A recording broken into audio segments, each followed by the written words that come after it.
Hey there, gang. We are in post-ban Final Fantasy Standard, and it's a little hard to see what's good out there right now. But remember, those who look with clouded eyes see nothing but shadows. Let's play some head games.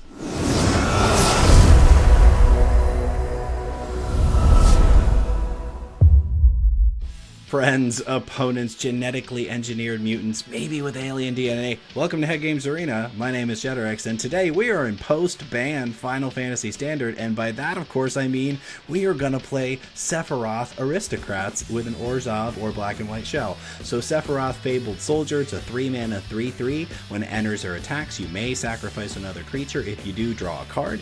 When another creature dies, target opponent loses 1 life and you gain 1 life. If this is the 4th time this ability has resolved, transform Sephiroth into the One-Winged Angel, a 5/5 flyer that creates an emblem that does that kind of Blood Artist effect, and also when it attacks you may sacrifice any number of other creatures, and then if you do, you draw that many cards. So this deck is very low to the ground, 22 lands, nothing costs more than 3. We are trying to get some cheap creatures that give us value when we sacrifice them, or just work really well with what we are trying to do. So Nesting Bot, Gas Guzzler, and 1 copy of Zahir Glory's Path give us a Start Your Engines package that once we get to full speed, turns Zahir into making extra zombie tokens when we sacrifice non-token creatures. Gas Guzzler turns into another sacrifice outlet that draws us cards, which is, I'm actually very fond of this card. And then also down here in the 1-drop spot, we've got Forsaken Miner, which works incredibly well with Sephiroth because Sephiroth's ability targets. So if you sacrifice Forsaken Miner with Sephiroth's ability, you have an extra black mana around, it comes right back from the graveyard. So if you've got that kind of engine going and a free sacrifice outlet like our old friend Bart, the president of Ixalan, you can have something that looks a little bit like a loop. It's not free, but for 1 black mana you can drain your opponent a little bit and Bart can get really big. And hopefully you've got other triggers going along as well. In the removal category, we've got 2 copies of Eaten Alive, which exiles a creature or planeswalker for the low cost of 1 mana and sacrificing a creature. You can see why that's in here. 4 copies of Get Lost, just kind of as a catch-all, gets creatures, enchantments, and planeswalkers. And then 3 copies of Strategic Betrayal, which is not a great edict effect, but it gets rid of their graveyard, and I gotta tell you, there's a lot of graveyard shenanigans going on in Standard right now.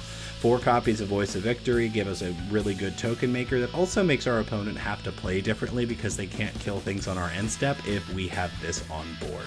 So again, Bart serves as a sack outlet, Elas Il-Kor, and Vengeful Blood Witch. I have 2 copies of each in here instead of all of one or the other, just to mix it up a little bit. Elas is actually really strong, but having 4 copies of this legendary creature in there is a little tough. Couple copies of Enduring Innocence at the top for card draw, and Lord Skitter helps us deal with those pesky graveyards. So that is the deck.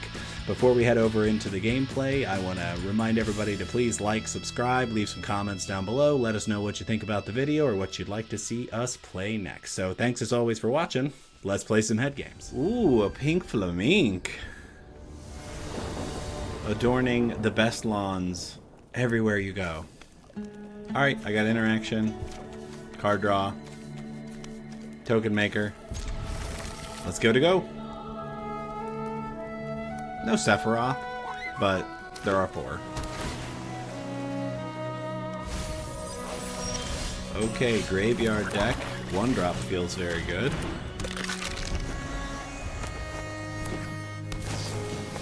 Curate, surveil, and draw.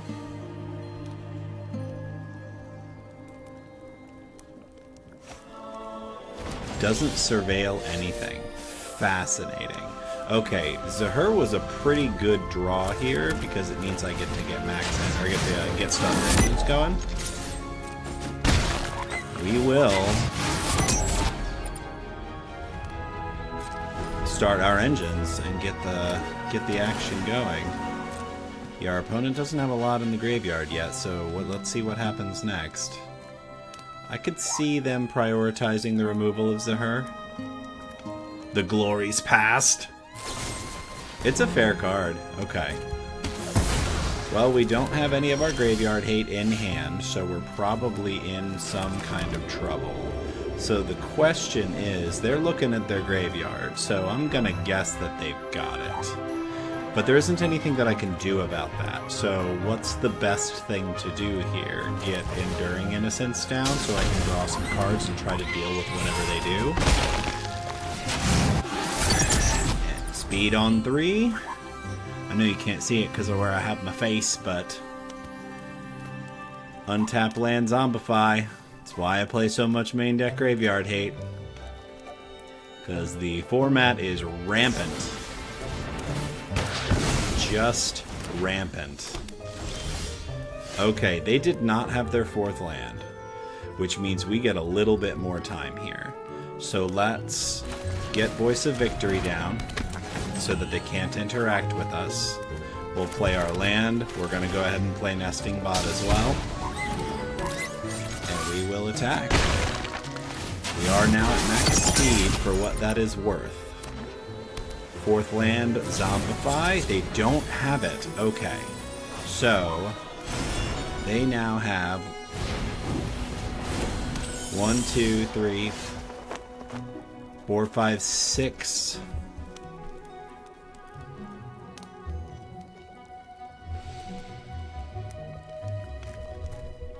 Okay.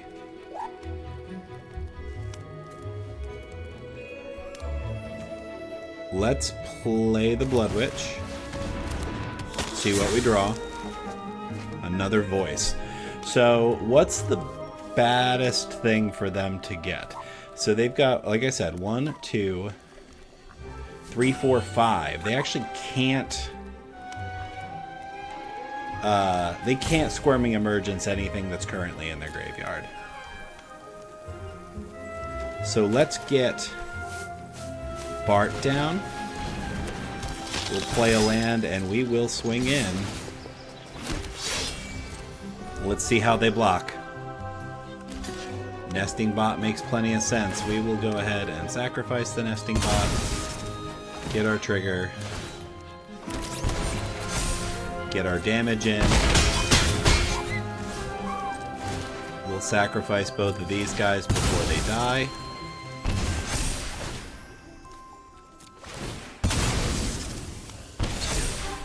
I don't have lethal on board, do I? I hate it when I'm not sure. Yeah, 6 is not enough. Liliana does not do it. I think we got there.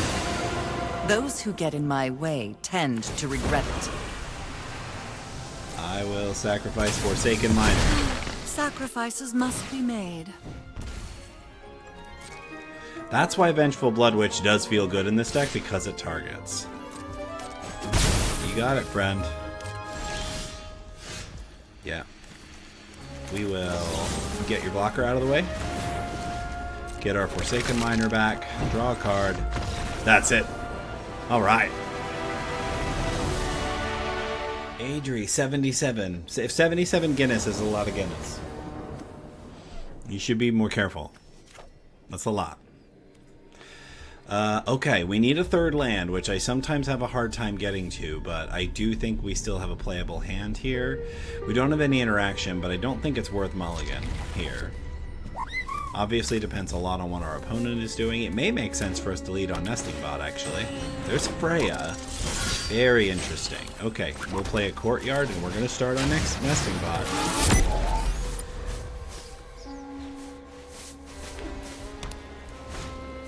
Chainsaw kills the Nesting Bot. You got it.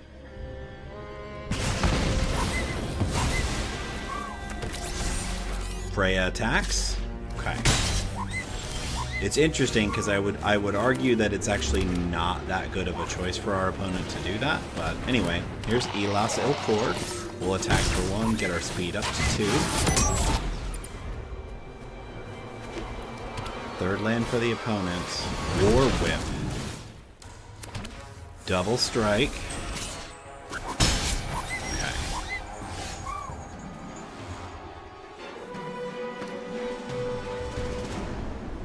Okay. Now we have choices to make. We're definitely playing Starting Town as our land for turn. So we've got... Okay, so Sephiroth actually feels like a pretty good hit here, except it means I don't have any way to block this double striking thing next turn. I still think that that's right. We're going to go for it. We're going to play our friend, our Lord and Savior Sephiroth, sacrificing this token, drawing a card, dealing 2 damage to our opponent. Ooh, Chainsaw's getting bigger. We'll hold off. What's next? We really need to draw. Steiner's pretty good. Removal would be excellent for them. Rebel Salvo does it. Looking real bad for us right now.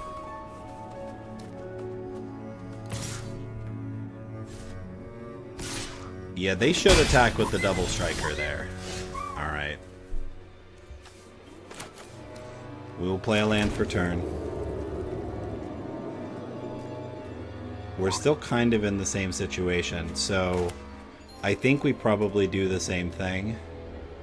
I suppose we could play Enduring Innocence and then the Forsaken Miner. That doesn't leave us with anything super interesting to do. I don't hate this. Yep. Miner. Draws us a card, gains us a life. 5th land will hold. Buster Sword for our opponent. They can't equip it yet. Right?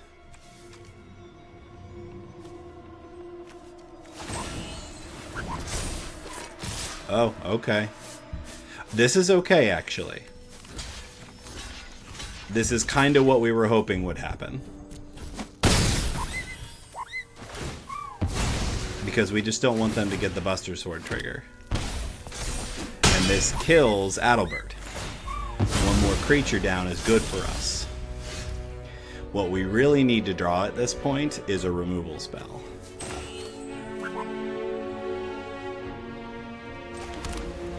So do we play Sephiroth? We get the Miner back.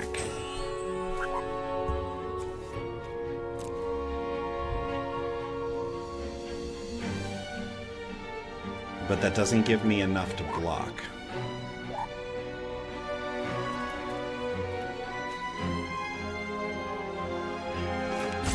Gas Guzzler comes in tapped.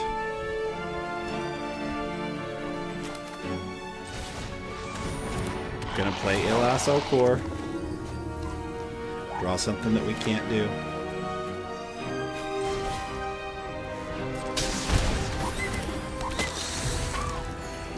And Guzzler. And we'll get ourselves up to max speed. Okay.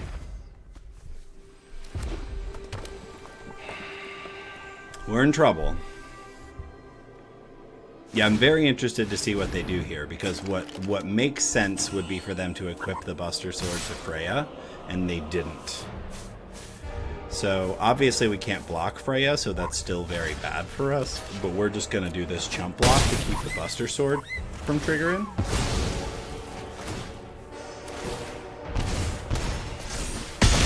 Seven damage from Freya. Follow-up is... interesting.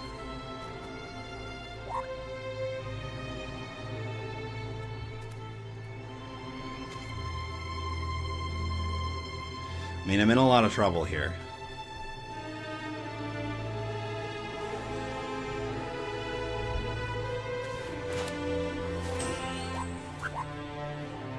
Alright. Sephiroth.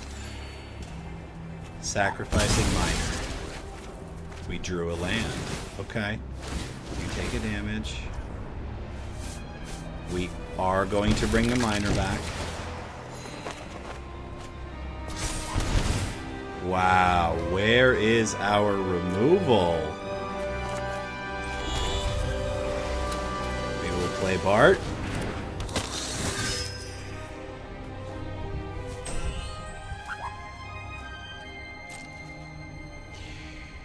So, I think it is the I should get in with the Guzzler, I think.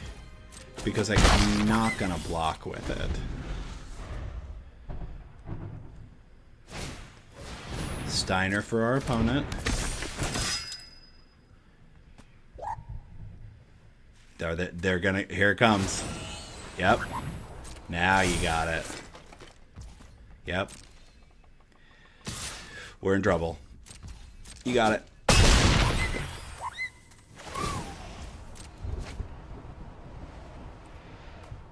And what do you cast? Aster. Look at the top 7.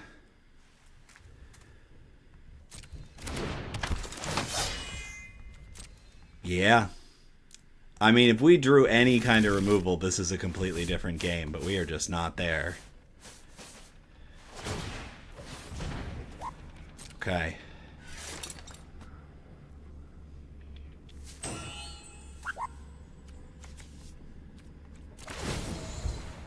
Okay.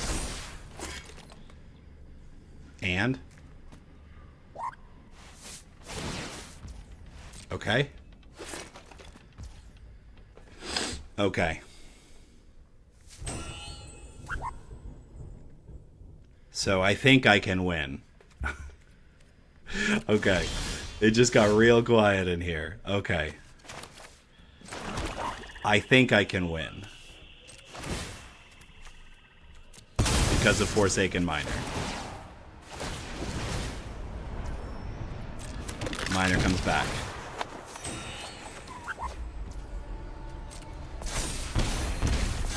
That I think that just assured it. Because I'm going to get way more creatures now. I have 3 more black. Yeah.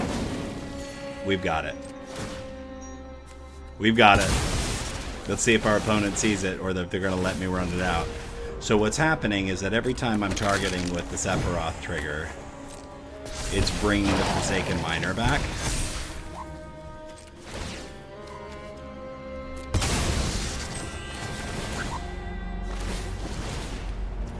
There we go. Bring the Forsaken Miner back. 2 more triggers.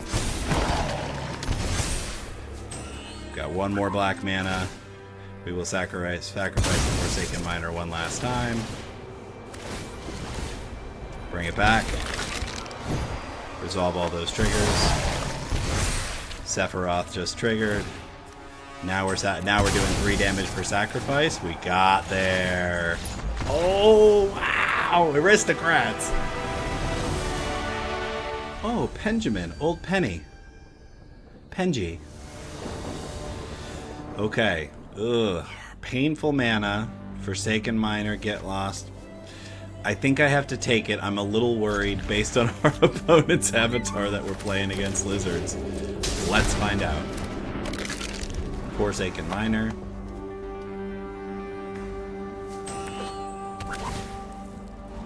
Gruul colors, very confusing. So they're playing Scry lands. Okay. Super aggro start. Here we go. Sometimes you just play 3 1-drops and your opponent can't keep up with it. So let's find out. Tifa Lockhart is pretty amazing. So I think I strategic betray that. Because higher likelihood they have more than 1 creature. I guess I could have attacked, but they wouldn't have blocked. They're trying to get in with Tifa and one-shot me.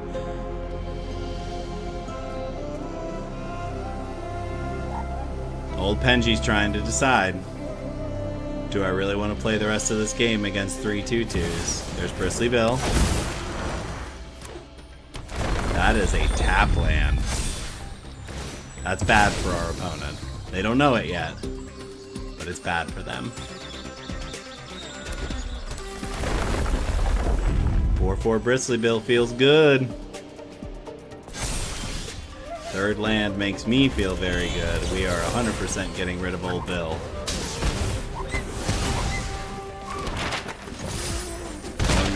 Oh, they are not sitting around. The Tabster. The one who keeps all of the tabs open. You know the one. The one who has like 100 tabs open on their computer at all times. Okay, our opponent mulliganed. I think we can keep this. There's no interaction in it, but I do have a curve, and I do have Enduring Innocences, although, I mean, more than one of them does stack, so yeah, let's give it a go. We have to start with starting town so we can nesting bot on 1 and victory on 2. Maybe we draw into a concealed courtyard. That'd be a fair draw at this point. Our opponent starts with 6. Let's see what their first draw is. Show us duress. No. Okay. Well, green-blue isn't going to do that, so we'll play starting town and nesting bot. Get that speed going. I wish I could move this down a little bit so y'all could see it. Alright, our opponent's on poison. Okay, we will play The Verge. We will play Voice of Victory.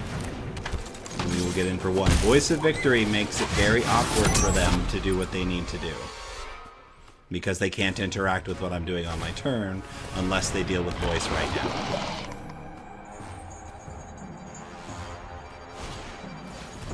Two Rot Priests. Very cool. Third starting town, I'm going to play Enduring Innocence. And we're going to get in.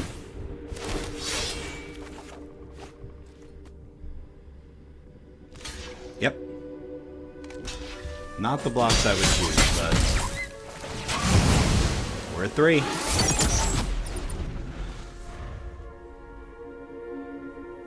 Listen, I used to play that Simic poison deck, and when it does what it needs to... Now, when I played it, it was in the era where there were marches. Okay.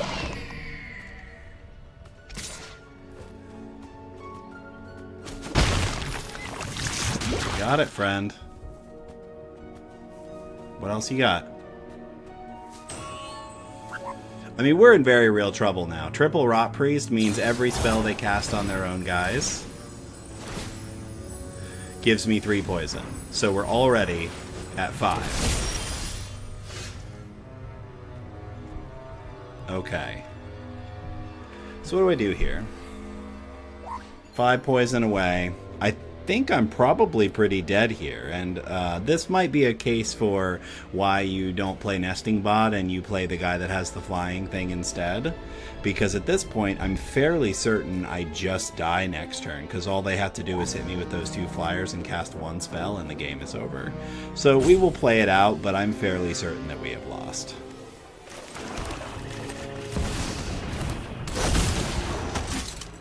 We will sacrifice nesting bot, drain our opponent, draw an additional card,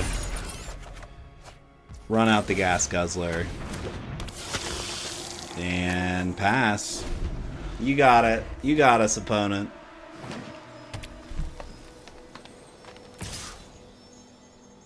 They've got to have it, right? I'm not holding anything. I'm not bluffing. I can stat. And oh, good manners. Cool.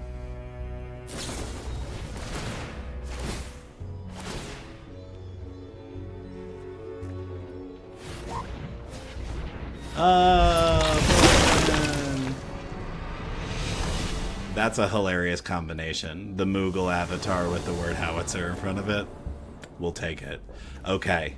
So bot on 1, lots of options for our second turn. I don't mind this hand at all. All we need to do is draw into some card draw.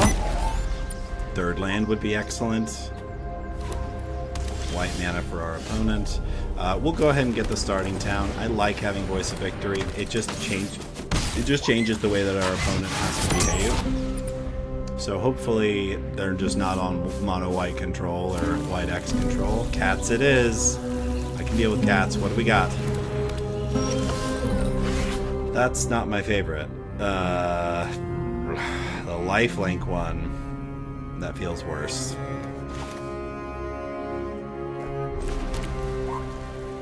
Alright. Blood Witch. And I guess we get the miner down just because we don't have anything else to do. So we're going to give our opponent some life here, but I am okay with that. Actually, yeah, they're gonna end up zeroed out because they're gonna gain 2 and lose 2. So they'll be right back where they left. But our speed's gonna go up to 3, and then this is gonna happen. 2 drains from those guys. So removal would be very excellent here. perfect. Perfect. Because that 1/1 is not really... We don't really care that much about the 1/1. Our opponent just takes it.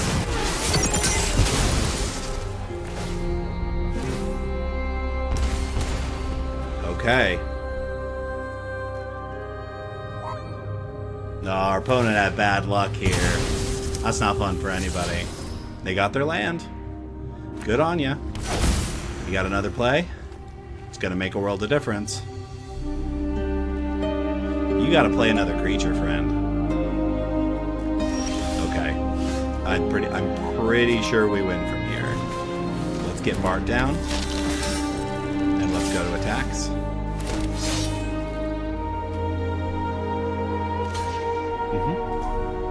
So we just let that go, right? That's it. We don't even have to do anything. That's the game. Sorry, friend.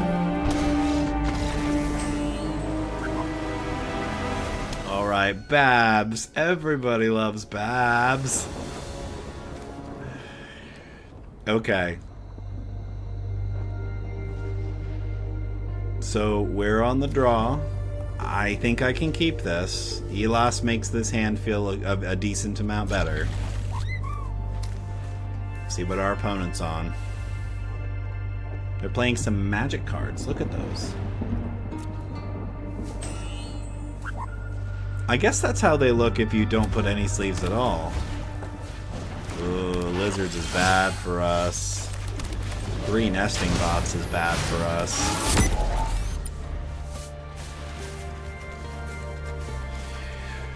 So I think that we're going to be able. I think we're going to be able to get to max speed in this game. So mono red for our opponent. They got the slick shot. Yeah, I'll take one. We're going to take that. 17. Okay, let's get down Elas Ilkor. We will get in. Get to number 2 speed. That sounds a little, a little not great out loud. Oh. Yeah, it's interesting because at post bans, the mono red deck, you know, it's just kind of reverted back to what it was prior to Bloomburrow coming out. Because they really, when they took Heartfire Hero, they took this whole angle. You know, Heartfire Hero and Monstrous Rage just takes this entire angle out of this deck. Our opponent is having internet connectivity issues. What's that? Is that that's a highway robbery. Okay. Are they going to get in with the claw? It's an interesting choice, I think. I think we probably take it, because I think the life gain off of Elas at this point is more valuable. Okay, that's a 3rd land. We are really hurting ourselves, though. Really hurting ourselves. We're going to get in with Nesting Bot. They'll probably block.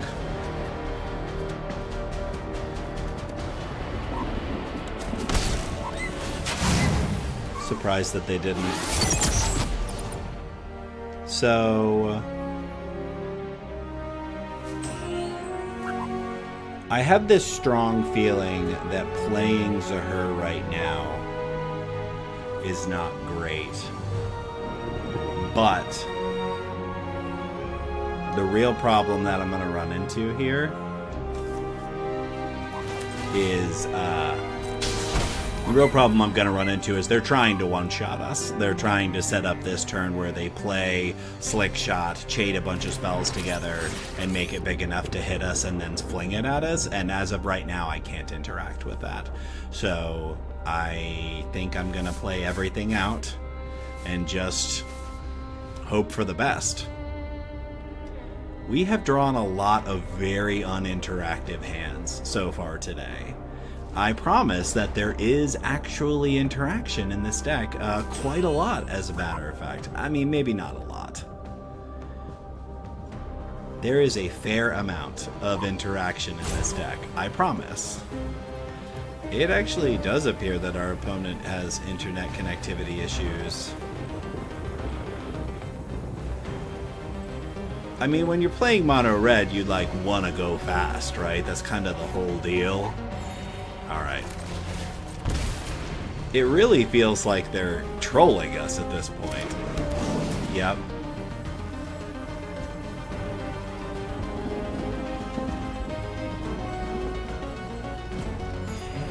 And we'll say go.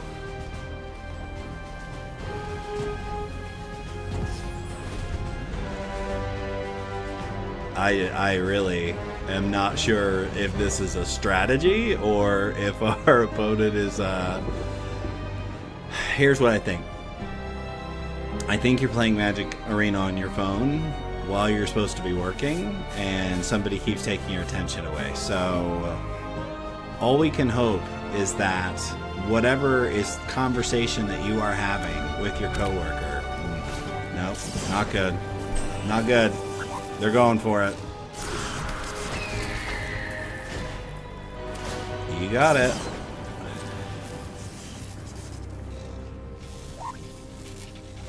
Okay. 4 cards. Do you have it? Yeah, they can make Slick Shot big enough to kill us. With just a couple of pump spells and a fling. Okay. A creature makes things very interesting. Yeah, they're trying to figure out whether they want to kill Zahur, and the answer is you absolutely want to kill Zahur. I'm hoping that you don't have a whole bunch of removal for my creatures. Inside Out. Very big.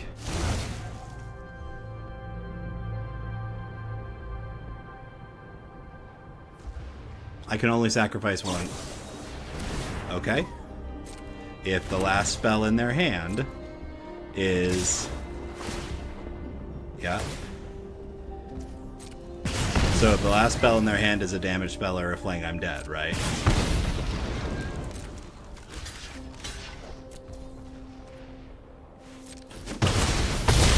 Okay.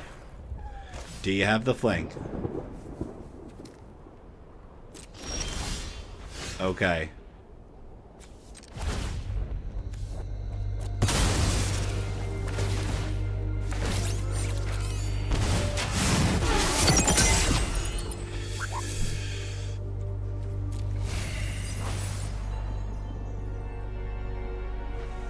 I mean, I'm still dead to anything at this point, right? I'm still actually dead to anything.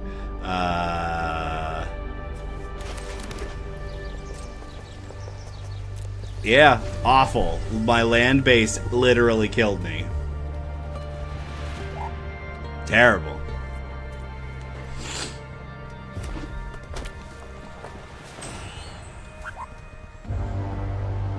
Any spell.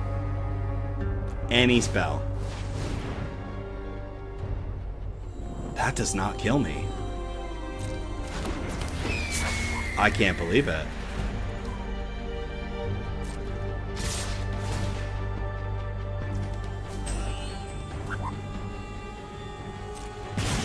I can't believe we're alive.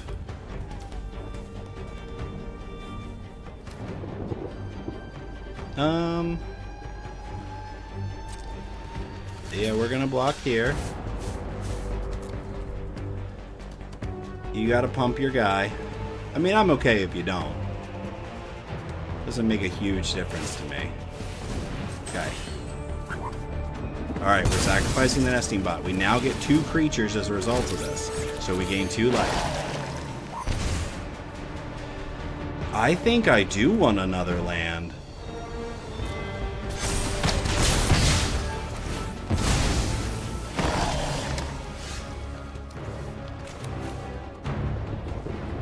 Okay. Bleachbone Verge. Elas Ilkor. Oh no, come on!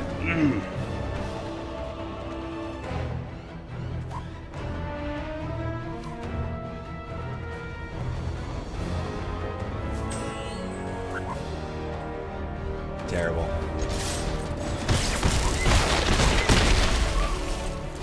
I probably shouldn't have banned the Bart. Do you have it, opponent? Finally.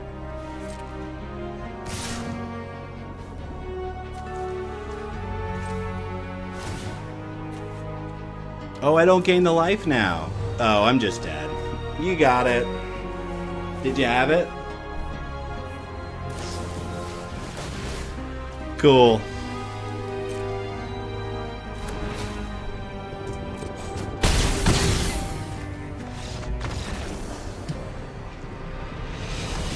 Robo-Jomo, I summon you. Okay, on the play, we've got Elas into Skitter. We've got our sacrifice outlet. Okay, I mean, this is a play Midgar tapped kind of game, I think. Let's see how we're doing. And what our opponent is up to. I think Lord Skitter is really amazing in this format, so very happy to see it. Not really excited about seeing an island across the table from us. Let's see what their second color is. Red. Okay, that makes things a little bit more interesting. Let's see if we can get Lord Skitter down. Yep. Makes a guy. Gains us some life. Get in for 2. Okay, I like where we're at. Another untapped land would be very good. Blue-red can mean a lot of things right now. I see a lot of people trying out different prowess builds now that some of the cards have been gutted from it. There's still very much a like a VV combo deck. So that plays with the Flesh Stitcher guy. I don't know the name of the card. It's a blue card that makes zombie tokens with +1/+1 counters on them. Okay, not an untapped land. I think I'm gonna hold up Get Lost from here. We're just gonna keep putting on the pressure and see what happens. Our opponent is gonna keep taking it. We'll play a Concealed Courtyard and say go. Pop a few eyeballs down here in the corner. And our opponent plays with their 4 mana. Ill-timed explosions.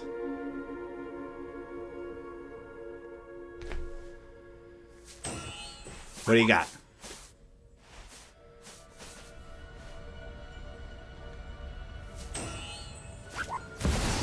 There's Vivi.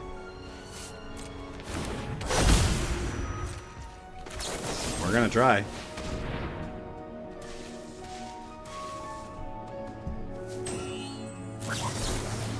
Okay.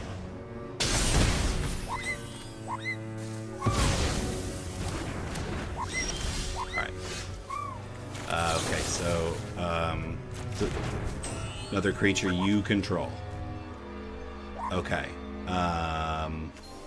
So it doesn't matter. We're gonna do it like this. Blood Witch. Get rid of BB. Play another tap land. Exile the BB from their graveyard. Get in. A lot of damage.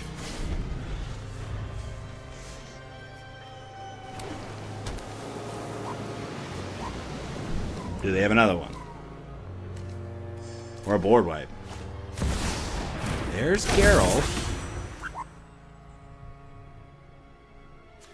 Okay, when you cast a spell during your turn, other than your first spell, create a 2/2 blue and black zombie rogue. Whenever a zombie enters, put a +1/+1 counter on it for each other zombie that enter the battlefield under your control this turn. So under the right circumstances, they don't have a VV in the graveyard, so that's what the combo is that you, because the zombies get +1/+1 counters as they get bigger, so you end up getting more and more mana. That's it.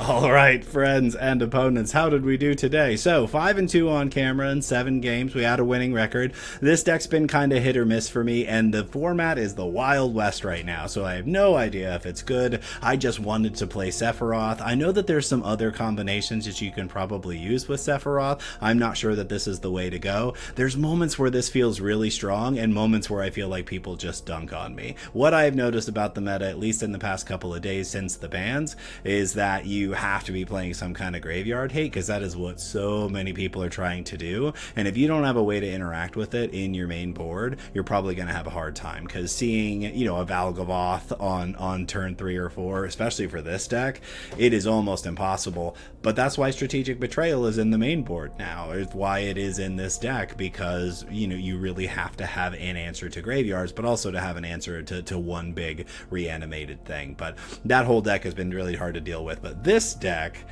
is a lot of fun. Aristocrats can be a really number crunchy kind of deck to play, so if you're not really in the mood to really pay attention and think hard about the different lines that you could take, I may have left another win on the table there. When there are a lot of lines, it gets really difficult to find them, but in some cases, if you slow down and pay attention, you can really start to see, oh, I can actually sacrifice most of the creatures on my board and do this amount of damage, and they're only at this much life at this point. So thankfully we didn't play against any life gain synergies today. I have found those to be among the hardest to deal with, and of course my old nemesis, Authority of the Consoles, shuts this deck down pretty hard. All in all, Sephiroth's obviously a strong card. I love it with Forsaken Miner. I'm actually a huge fan of Gas Guzzler, and I think that again there may be yet another version of this deck that might be a little bit stronger. But the Orzhov shell, fairly decent. Sephiroth's a very strong card. That's about all I have to say about that. So thanks as always for watching. One last reminder: please like, subscribe, leave some comments down below. Tell all of your friends about Head Games. We very much appreciate your time and your efforts. So without further stalling for time, thank you for watching. Take care of your head.